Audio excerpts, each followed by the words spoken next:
Welcome to the Glamping Guy Podcast, episode 12. So, a lot of the young kids are getting into like this gig economy where they get 3 or 4 jobs. They like to leave college and be their own business owner and get 3 or 4 jobs. And, I'm just trying to get 4 or 5 streams of income coming in for retirement. So I have money coming in. When I get enough income coming in through glamping, I'm gonna officially resign from my last job, which is the part-time contractor position. Hey, welcome to the Glamping Guy Podcast. I'm Chris Jube, your guide to all things glamping, where we dive into stories, strategies, and successes of people just like you who are turning their dream into reality in the glamping world. Now, today's episode features Greg Trotnic, a 28-year Army veteran and glamping developer with properties spanning 3 states. Greg's journey is nothing short of inspiring, really. After retiring from active duty, he transitioned into the world of glamping with a rustic setup in the Tennessee mountains, and his story is packed with lessons for anyone considering his lifestyle. We discuss Greg's start on certain platforms that one of which went defunct, but he took control of himself and actually controlled more of his glamping business, particularly to offset his retirement and make a living while 62 years old. We dive into the challenges of building in less populated areas like Mississippi, and now relocating to Farner, Tennessee. Things really are turning around for him. You'll hear about other properties in Savannah, Georgia, and Branson, Missouri, how he's managing self-contained, self-cleaning venues. That's new. And the key changes he's making to grow his revenue. Greg even spent some time at Monument Glamping here in Colorado during the Glamping Show Americas, where we swap tips and ideas to make glamping dreams a reality. Greg's story is one of determination, adaptation, and success. Whether it's earning 5-star reviews, learning from setbacks, or planning for a future fully immersed in the glamping lifestyle. If you're someone dreaming of using glamping as a way to retire or just to start a new venture, this episode is for you. So without further ado, here's Greg Trotnic of Farner, Tennessee, here on the Glamping Guy Podcast.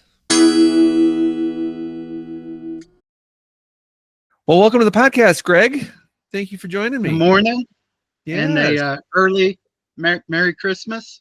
Yes, Merry Christmas to you. Merry Christmas to you. So yes, it's wonderful. You are a very unique guest, I might say, and because this is, I think you're my 12th or 13th guest. I'm interviewing someone tomorrow too, so I don't know which one you're going to actually fall into, but you are a student of mine. Yeah. Okay. So yes, you have taken my course, and I have interviewed other students, but you have also stayed on my property here in Monument, Colorado. Yes, during the National Glamping Convention.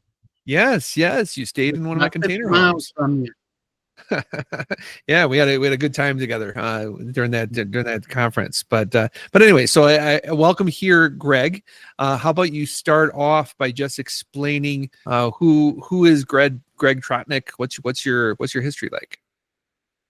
Okay, so I didn't start really thinking about doing any short-term hosting until probably 2018 when I bought a deer camp in Union Church, Mississippi. And when I bought the deer camp, it came with a Flagstaff camper, and so I originally put it on Hipcamp, and it didn't do that well on Hipcamp, and started doing some researching on short-term rentals, and I found out that a deer camp I bought was really in an area just for hunting. There's nothing else to see in the area. It's about 30 miles from my work. That's the reason I bought it in that area. And then, about a year before that, I bought an RV lot in Branson, Missouri. Put a long-term camper on that, and so I was looking at ways to make money through, RV lots, campers, glamping tents. And then while I was there, after I joined Hipcamp, I heard of a company called Tentrr.com. Oh yeah, Tentrr with 2 R's, right? Tent. Yes. Uh-huh. were setting up sites with safari tents, but they really had two options. They had the first option, which is the one I signed up for, which was you could you didn't have to buy the safari tent. You could just set up a deck area where people could, bring in their own tents, set up their own tents, and do that camping, and they would get a percentage of that, for marketing on their web page and stuff, and wasn't doing as good as I expected. And so after doing some research, I found some of the reasons what you need is you need a good place where people want to come and visit and see some of the tourist sites and stuff like that. So when I was looking to leave Mississippi, I found the 8 acres here in Farner, Tennessee, which had a lot more places that campers want to go and see. So these are your first 3 properties: Mississippi, Branson, and Farner. I have another one I bought in 2015 in Midway, Georgia, which is about 30 miles from Savannah, Georgia. And I had a camper on that lot when I worked at Hunter Army Airfield there in Savannah, Georgia. Mm-hmm. And that's one of the reasons led me, when I was looking for property in Mississippi, I was looking for an RV lot, to move my camper on, and I bought that deer camp that had, 3 sewage systems where you could hook up campers, and there's already one on there, so I had the second one. Okay. Okay. How are you getting all the money to buy all these properties? Well, so that's the reason I buy RV lots. It's a lot easier to buy land than it is to buy homes. So, so your Mississippi home was your first one. So you have some military background, right? So what? Yeah. So okay. So I'm a 28-year Army veteran, and after that I became a GS civilian. So I was a Department of the Army civilian until I retired doing that, and 2 years ago, which is when I moved from Mississippi. That was my last DA civilian job, and I moved to and so I bought this Farner lot. I bought it during COVID. I really bought the lot during COVID as a place, where you could get out. You can go to hotels and stuff like that, and it's a good place to go and hide out. And I know it had some places where I could go and do some tourist stuff. And where's Farner, Tennessee? Is that out on the east side by the Appalachians? It's not Appalachians, but it's Smoky Mountains, right? Yes, it's in southeast Tennessee. It's about 25 miles north of Blue Ridge, Georgia, and it's about 70 miles to Cades Cove in the Smoky Mountains. And that's where you're at right now. That's one of your tents that you're in, right? Yes. This is a mushroom tent. Cool. And then it's also 70 miles. Chattanooga is 70 miles west of where I live, and Knoxville is 70 miles north of where I live. So I really have some good, nice size population centers to draw customers from, which I did not have when I lived in Union Church, Mississippi. Right. So, yeah. Most people don't realize, but the Smoky Mountains, how many that national park, I think is the biggest one, even bigger than like Yellowstone or something, just because of the population of the East Coast goes there a lot. And so it's a quite the destination magnet. It's number one visited. There is no charge to get in it because it has major highways going. It has Highway 441 that goes from it east to west, so it's kind of hard to charge people, and so it is number one because it's free to get into, and there's not a lot of national parks on the East Coast, because when they started doing national parks, the East Coast was already populated with people. Right. And there's a lot more national parks on the West because the government can buy up the land out there easier. Mm-hmm. So you're using your W-2 military income to purchase these properties? You started in Mississippi, you went to Branson. Well, let's break this up a little bit. Let's talk about you have 1, 2, 3, 4, 5 properties in your history. 3 of whom you still have a hold of. Let's for our listeners, let's talk about the 2 properties that you don't have any longer, but they were early on in your portfolio. So Mississippi you don't have anymore, right? Is that the one of them that you let go of, or you still have that one?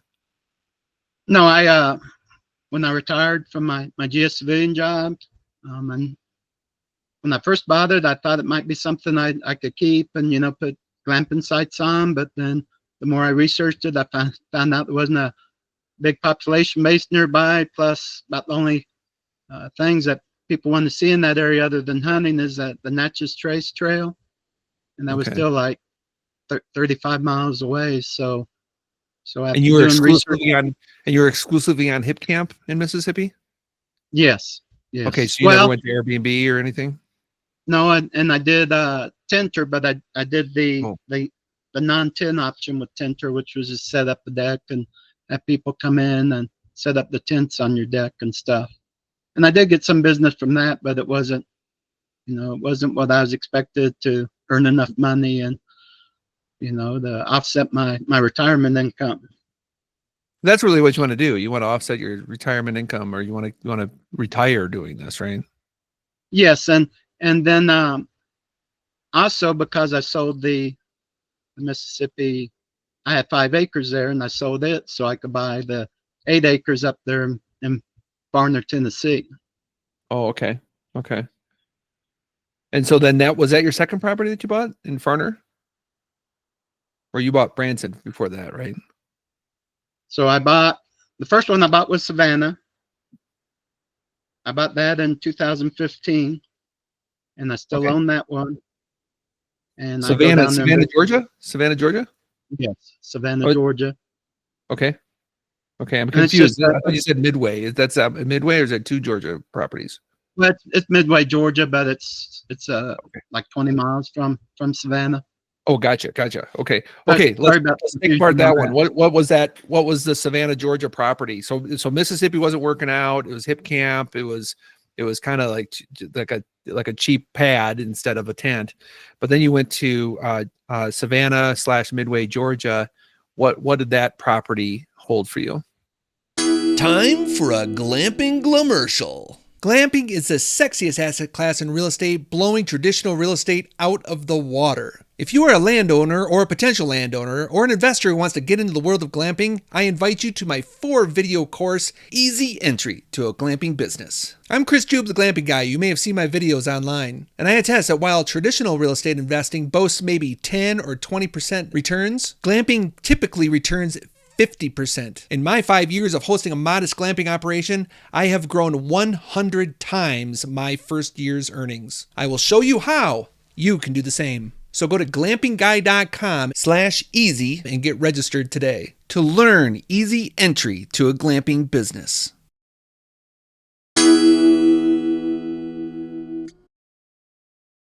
That was an RV lot, and it was it had a 10 by 20. I called it the man cave at the time.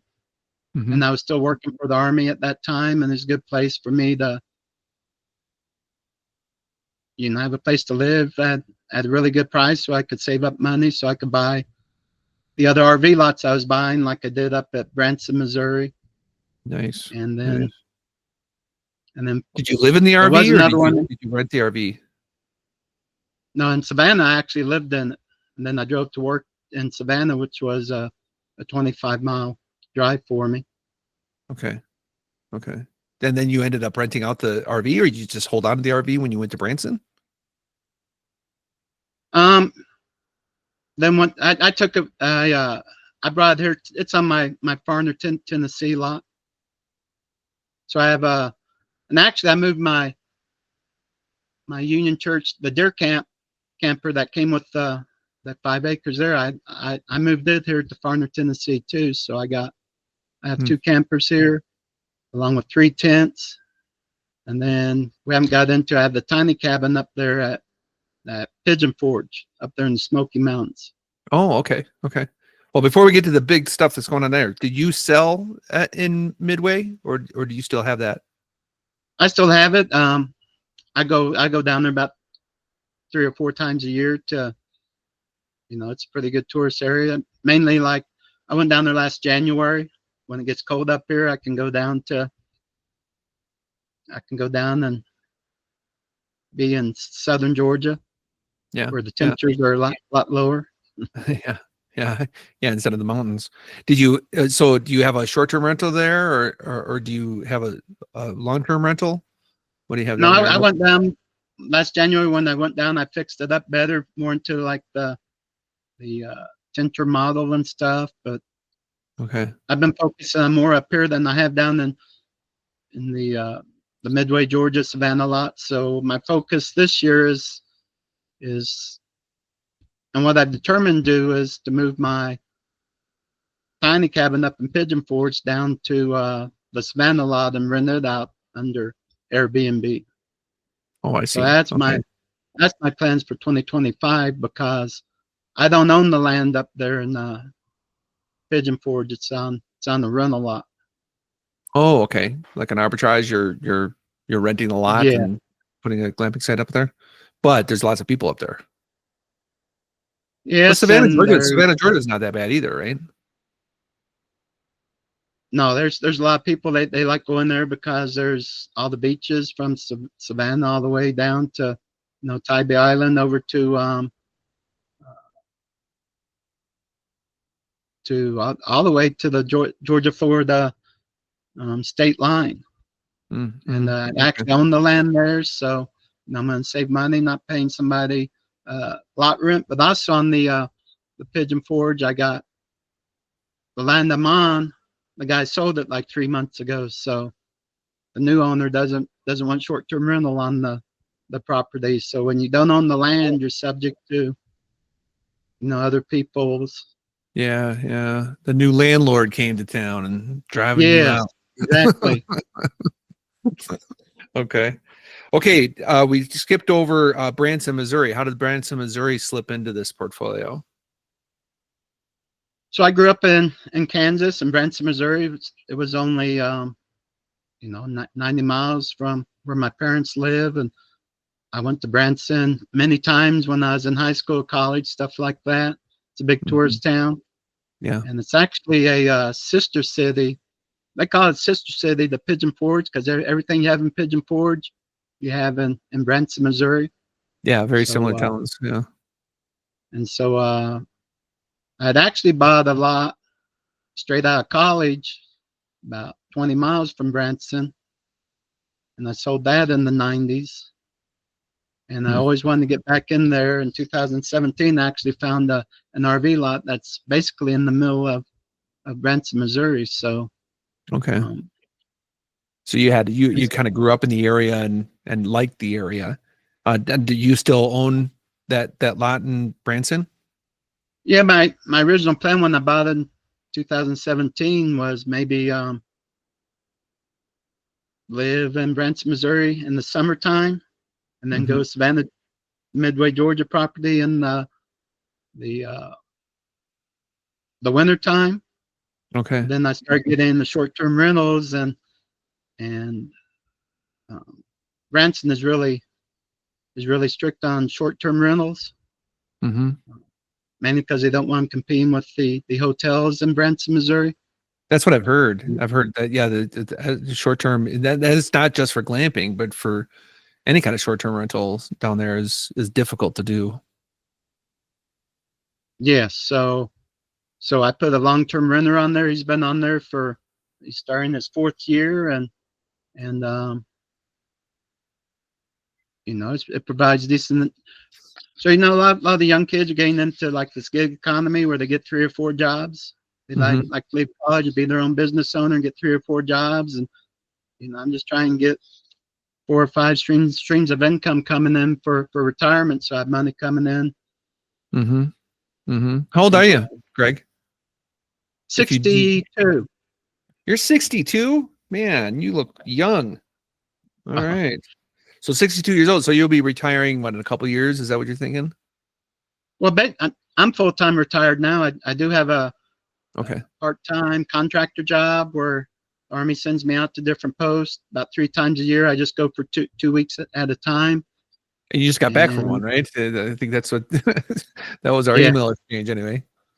yeah, they sent me to Fort Richardson, Alaska, and I stayed there. And then when I get enough income coming in through glamping, I'm gonna officially resign from my last job, which is the part-time contractor position. Okay. So, Okay. So interesting. How close are you to getting there financially? 2025. I expect 2025 to be my last year working as Okay. a part-time contractor, because Sweet. this year I'm only like $5,000 short of what I make in my part-time contractor job. So How did Tentrr work out? Because they went bankrupt or something like that, didn't they? You want to explain that history? Because you were using Tentrr for a while, and then they went belly up. yeah, so Tentrr was January of a year ago was when they filed for Chapter 11 bankruptcy. When I moved here to Tennessee, they only had like 12 in the whole state of Tennessee, safari tents. And then like in a year, they jumped all the way up like 50. But Tentrr had their own Airbnb listing, and you couldn't do your own Airbnb listing. And the issue is when you get into Airbnb, you need to be like, you need to be superhost status, maybe guest favorites on your tents, and be in a place where there's places people want to come and see, have a population base nearby. And Tentrr would put you up on their own listing, get you in with Airbnb, and about 4 or 5 other listings like Hipcamp. But they weren't actively managing the accounts. You always have to make changes to your web page, or you get lost in the algorithm and you end up on page 7, 8, 9, or 10. And it's really seemed like tough they to wanted to come. be a one-stop shop for landowners to be able to, and landowners could just sit back and enjoy the profits. But really, Tentrr, it was like most property managers, right? They don't have the vested interest to take care of the property, take care of the property's listings, and then they end up just, things don't get done, and they're not modified, they're not improved, and ideas aren't implemented. So the whole idea of being a totally passive glamping operation just is kind of fiction. It's not, it can't be done. You do have to maintain the property. Even if you do have a property manager on there, you really do need to monitor the property manager, manage the property manager. So it makes it kind of wonder if you really need that middle person in there.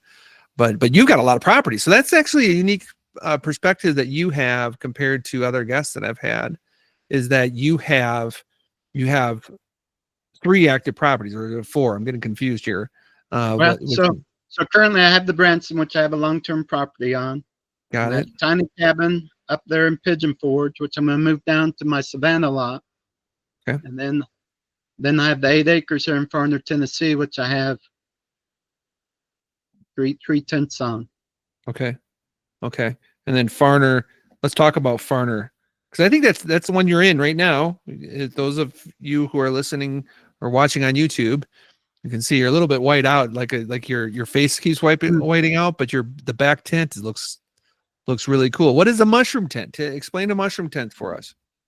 So I live in my 8 acres is actually inside Cherokee National Forest, and I have a valley area where I have my 2 campers at. But about 6 of my acres is all forest of my 8 acres. So people really like coming up inside the forest where it's totally secluded. They can't see anyone else, and I kind of like to theme my tents. So what you see behind me is what's called a twig bed, and Cool. people come up here, they walk in. The safari tent is actually, it's not a safari tent, it's what you call a Yome tent. It's put out by Red Sky.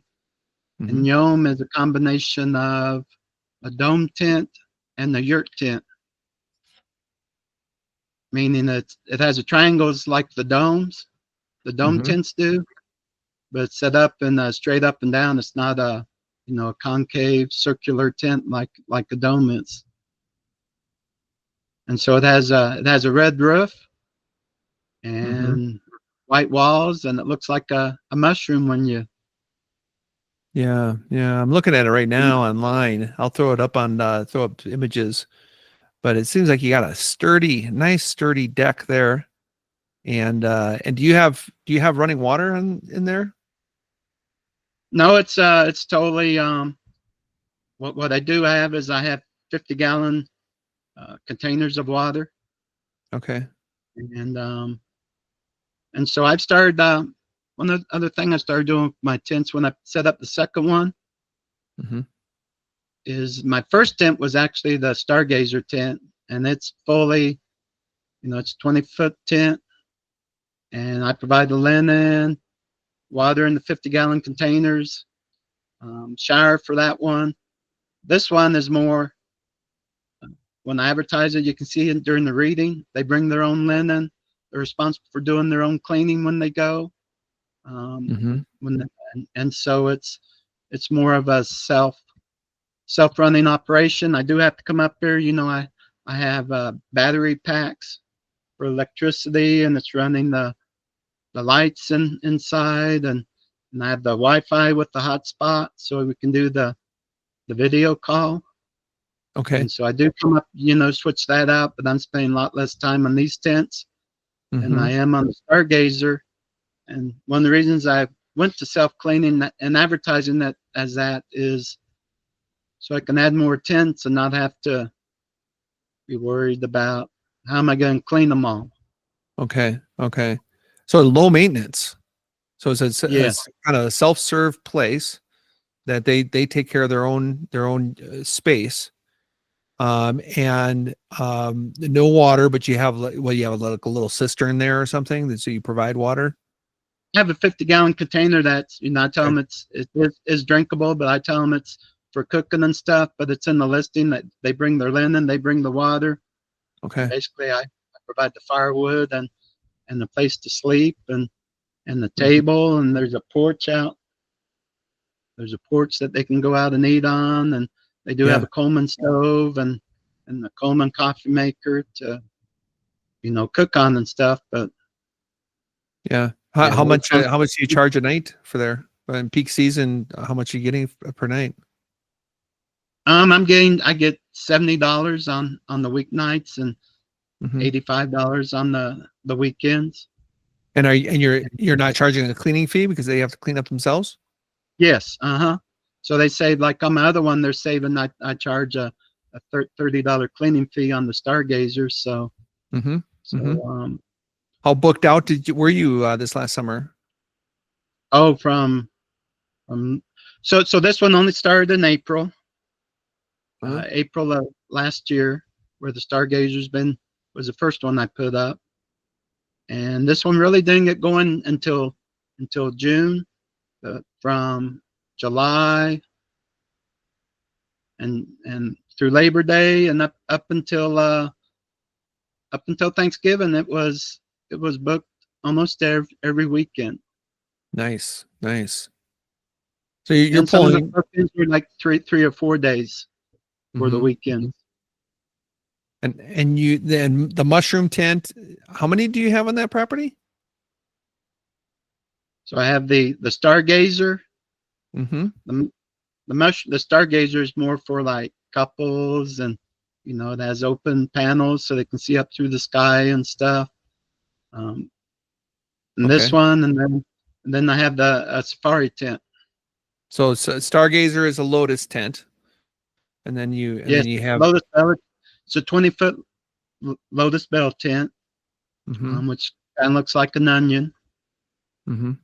And I got a construction degree background. I build all the decks. I put them all up myself, and I pick out all the furniture and stuff. The furniture I do like to theme my tents. So like this tent, the Yum tent has a twig bed in it, and little tapestry on the background with mushrooms on it and stuff. And then the Lotus Bell, it's another wooden bed, but it's more like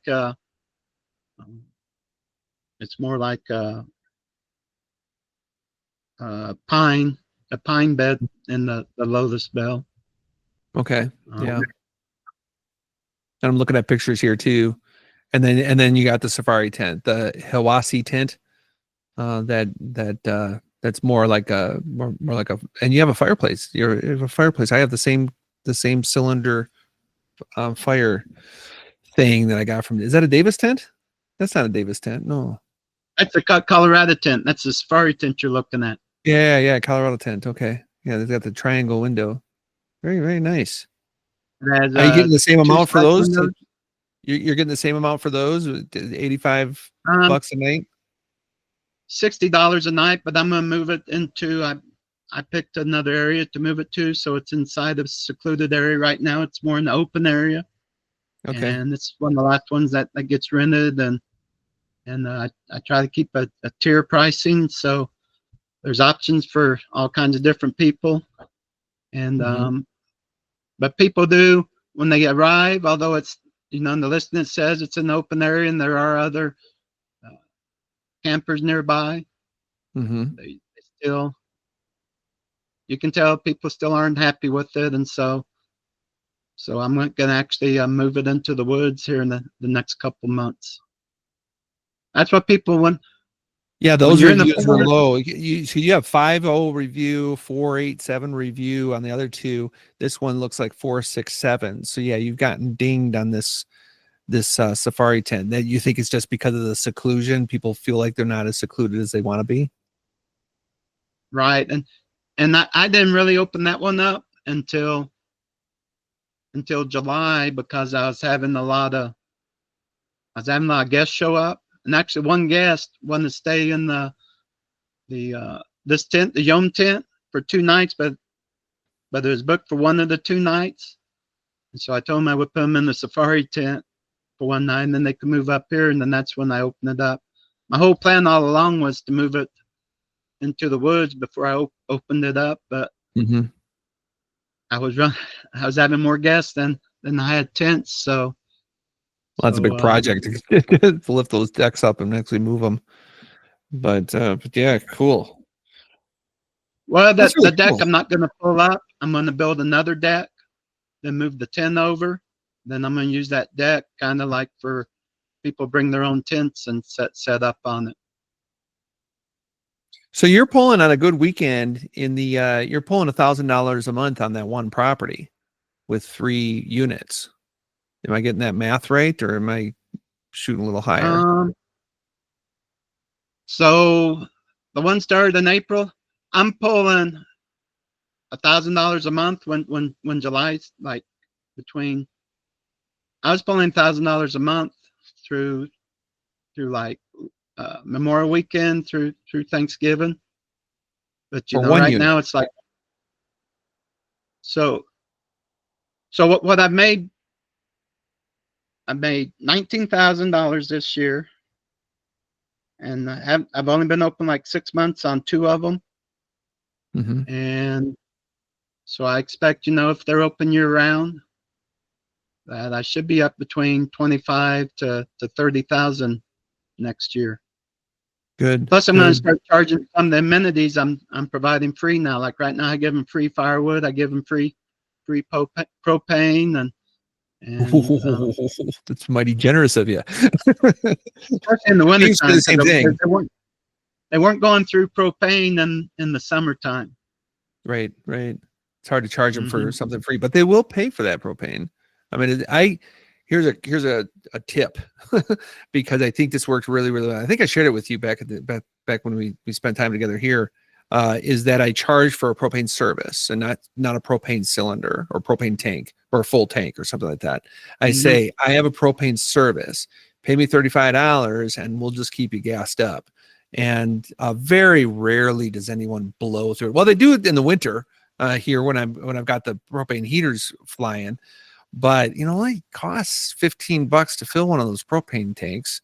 And even if I go through a couple of them, I still come out ahead $5. So the hassle of of picking up a propane tank or showing up with one or grabbing it off their grill at home so that they could bring it to the glamping operation, et cetera, et cetera, et cetera. It's just a hassle. So I load up my truck with 20 propane tanks every month, and I get them all filled up, bring them back on the property, and then I just service them. And people, it also solves for the idea that people if they use up a tank of propane, or giving them a half a tank propane is no big deal for me. You know, I might give them 2 half tanks and say, go ahead and use as much as you want. Let me know if you run out. And then that's the idea of a propane service. And people just want to do that. They just want to plug and play. You know, they don't want to think about, ooh, is this propane tank actually filled to the brim? Or, you know what I mean? And that service people pay for. And if they show up with their own propane tank, go at it. I've got the fire pit. I've got the heater. I've got the stuff that they can use that with the propane tank. So if they have their own tank, then it's, it's okay. It's okay either way. Yes, and that's why, one of the reasons I came out and stayed at your place was to learn, how your operation worked, and saw that you were, all the amenities you're charging for, and expecting. But my first year, I only started October with my first 10, October of 2023. So my whole goal for the first year was just to get reviews, get my tents up to guest favorite, get the super host status, and then I can start increasing the amount I charge per night and charge for the extra amenities and stuff, because I have 75 reviews, I'm at 4.96, and this 10 is this 10 here is not only a guest favorites in the top 10% of glamping sites. Now I can start, I have the credibility through Airbnb that, and the reviews from previous clients that this is where people like to go. Favorite. You're listed. Every single one of them has been a guest favorite. So the algorithm is pushing you up there. You've done a good job building that credibility. And then I also have I keep a journal in each of my tents. And, when people write good comments in the journal, then somebody shows up and says, well, maybe this isn't a good tent for me. And, because one of the things you get with customers is they're just not going to give 5 stars. Some clients just aren't getting, unless it's a perfect stay, they're not going to give a 5-star, but they get reading through the journal and they see, they're more hesitant about giving a 4. I've only had 5 stars on this 10, and I've only had 1 4-star on the Stargazer. Yeah. Why would people give you a lower ranking after they looked at the journal in the tent? No, they although they think it's not a perfect stay, and they refuse. Most people think 5, that everything has to be perfect, or some people think that. So when they go through the journal and then they see all, they're hesitant to put a lower score. Do you do automated messages in your messaging? No, I do all my messaging. I get all 5 stars in communications and stuff, but it is actually this tent was my first one that I do automated messaging on. Because I have an automated message. Just another tip is I have a automated message that goes on right after they check out.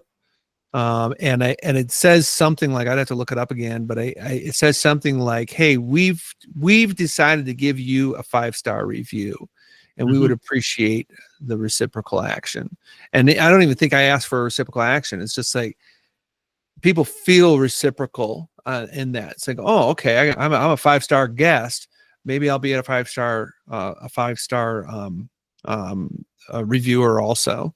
So that's a tip. Try to make them feel guilty for giving you a 4-star, because I understand the 4-star. They think 5-star is like, Disneyland yacht or something like that. It's everything perfect. Wow. However, I've often said to guests, or make this impression that 4-star is actually penalizing your host. You're upset about something with a 4-star. Yes. Instead of like, hey, everything was great. It's like the review, oh, it was awesome, we loved it, everything's great, 4 stars. It's like, ouch, that hurts, because the standard for a super host is, I think you have to average 4.8. So it's like you got to be up there, and Yes. and 1 4-star is pulling you into losing that status.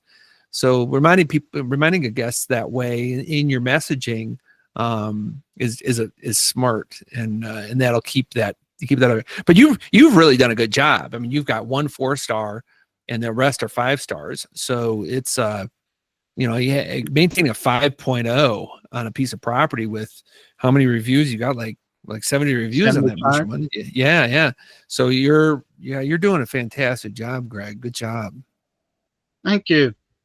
Mm-hmm, And I do think you should be charging more, though. What do you think? I mean, have you played with pricing and stuff, or? I agree with you. That's why I was saying my first year, I want to get the people in, get the reviews and stuff, so I can start charging. I do look at my competitors in the area. You can go on Airbnb and put in my area. They have a tab for glamping, then everything like within the 100 miles will show up. You can see what they're charging and stuff like that. I do. Have you experienced any bad guests? I mean, had some poor experiences with your guests? Yes, the worst one was when this one first opened up. A female booked it. She showed up with her boyfriend. Boyfriend had a truck. It's in my listing that you get taken up in the 4-wheel vehicle. I mean, in the 4-wheeler, not a vehicle. You know, I have UTVs, two UTVs. You know, I tell them we throw your stuff in the back. The trails aren't wide enough for cars. And her boyfriend showed up, said, if I can't drive my truck up there, I'm leaving. Said, okay. And I just wrote back to Airbnb that, you know, they weren't following the rules. And if they weren't going to follow the first rule, then probably not going to follow the rest of the rules inside the tent, you know, about self-cleaning and stuff like that.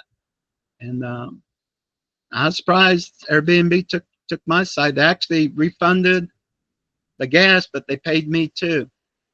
Oh, wow. So I was surprised. That doesn't happen very often. Right. And, you know, I just, you know, and when the person showed up and they left, you know, I put it in the Airbnb message center, you know, that this was going on and stuff. So when Airbnb, you know, when she went back to claim,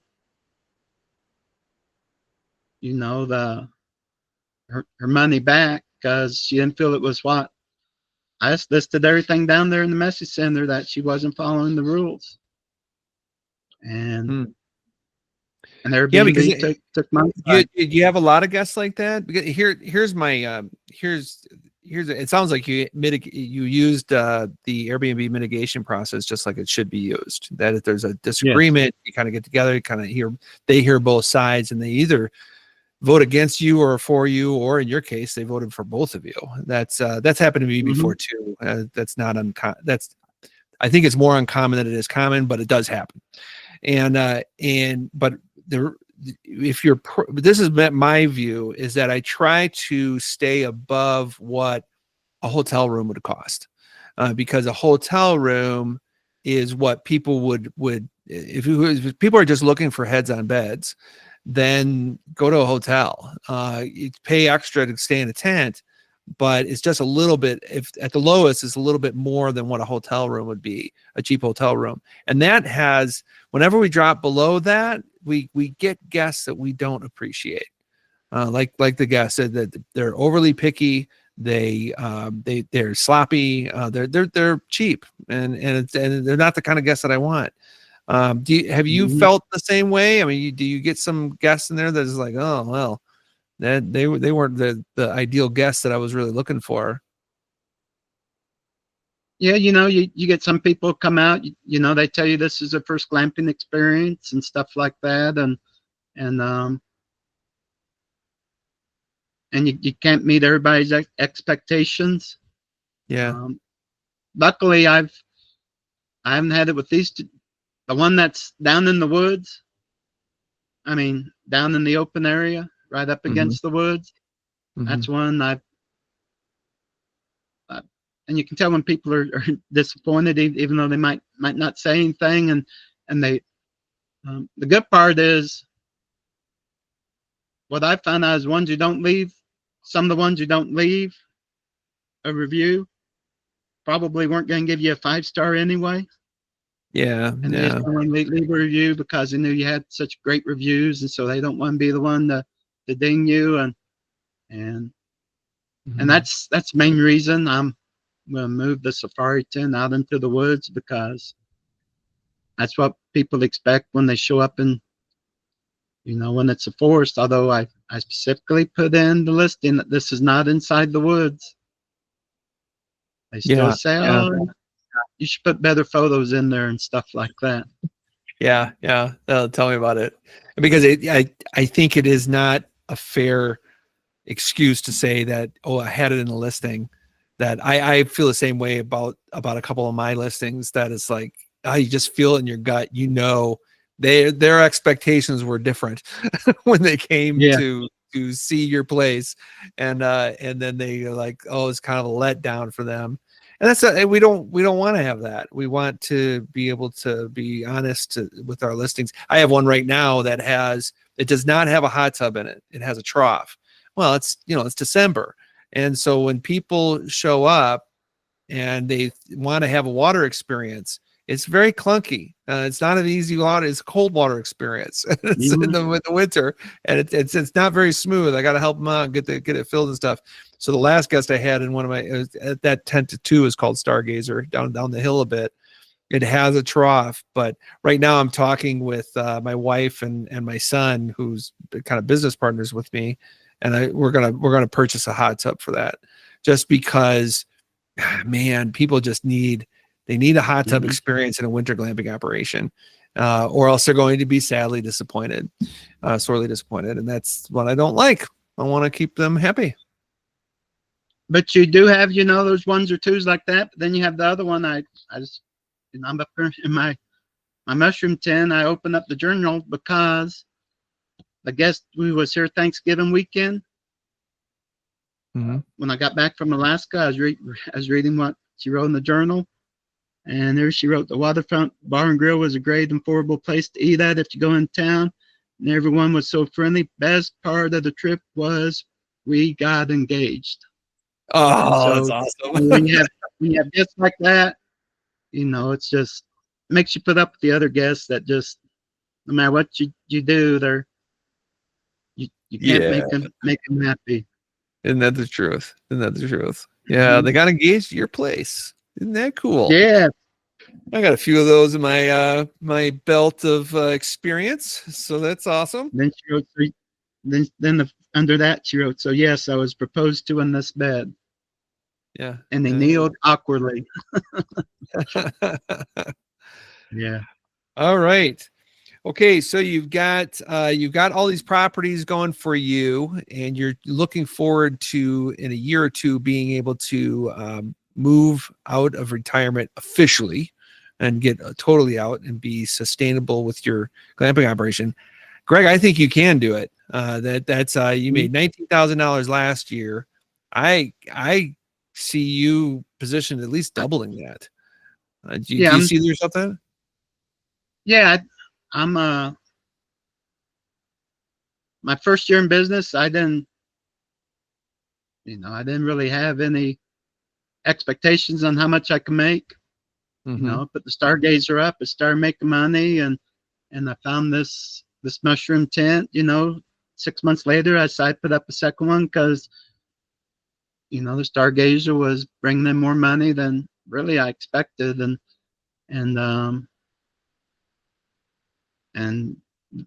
this took probably 2 or 3 months for this one to get some traction, and ever since 4th of July weekend, And so yeah, I think from what I learned at the glamping convention in October and going out and seeing your place, Mm-hmm. I went out there to take some notes.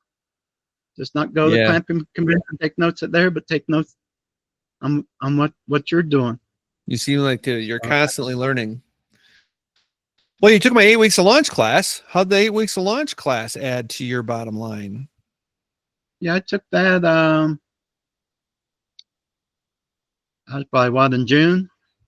I think so. It was April, May. And so it was getting ready for May. June. Yeah. Mm-hmm.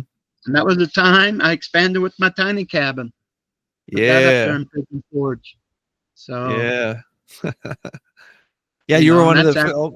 There were a handful of students who already had something going, but they knew they could do a bit better.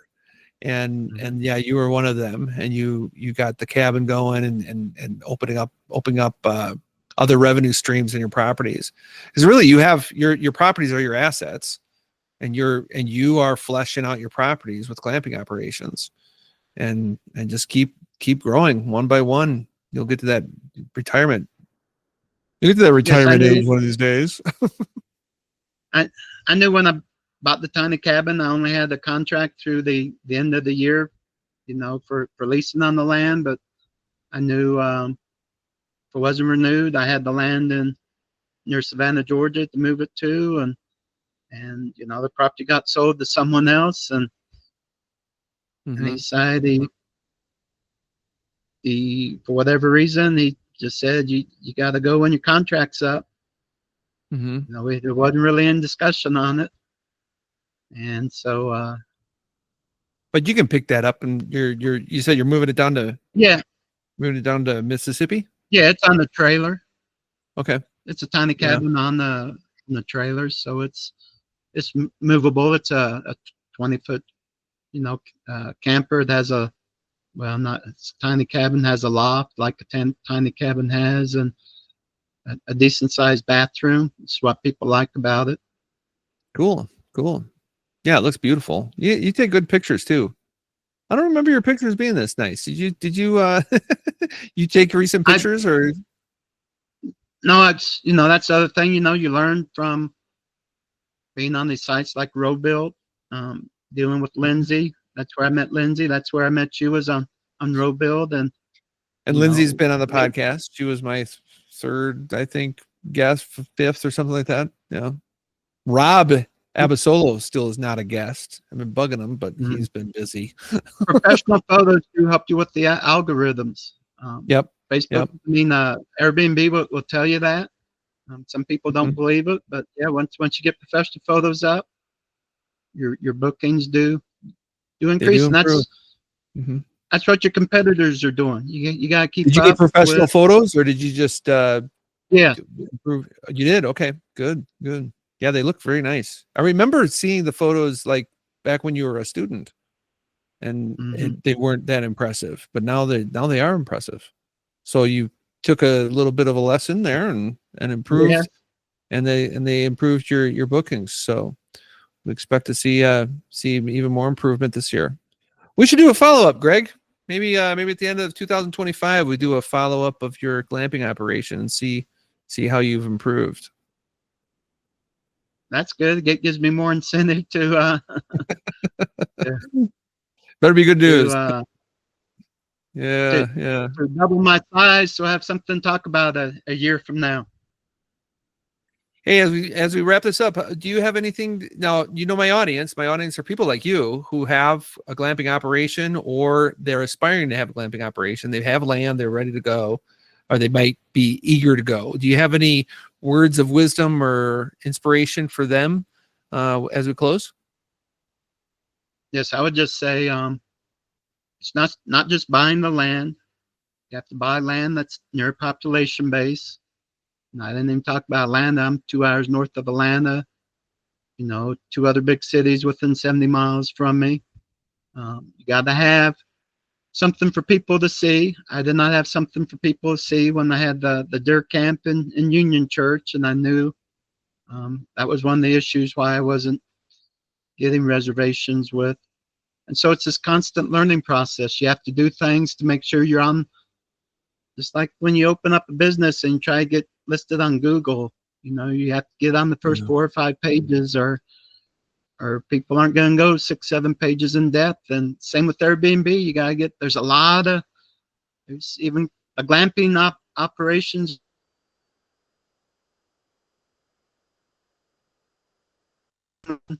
Airbnb, and you got to keep up to competitors. You got to go look, see who's out there within the 100 miles of you. Right. See what amenities they have that you should offer too.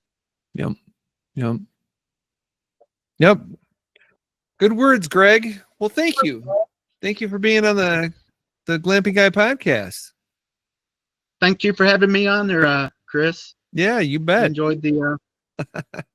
It's great. It's great. I should have more of my students on. In fact, I am going to have another student on, but you're my second student, and it gives me great joy to help people out, and my life's an open book, and I'm succeeding, and I want other people to succeed at glamping. I think it's awesome. And that's where the advice is just a constant learning about the business, because once you get open, you can always learn from other people. That's right. Well, I learn every day, and I'm way ahead of most people, but I'm like, there's a day that goes by where I don't learn something, and to improve, to get better and stuff. And I hope to see you in the Thursday night chats too. That's another one coming up tomorrow night. So I made one of them, and I expect to be there tomorrow. Yeah, they are really nice, and I learn a lot from them too. So, all right, Greg. Well, take care, my friend. This was fun. Merry Christmas. Merry Christmas to you too. All right, bye now. Bye.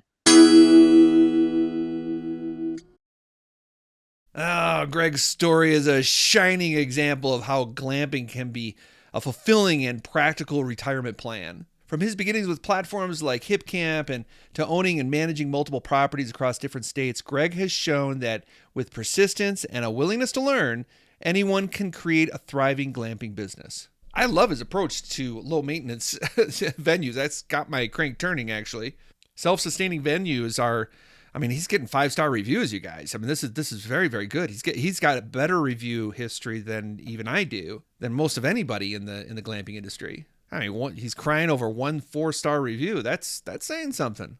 I actually hear Greg saying, one reason I came to your place is to learn. My place, meaning Monument Glamping, and to the American Glamping Association's Glamping Show Americas. It reminds me why I'm here, to help people like Greg to leap into their glamping dreams. But I really learn from you too.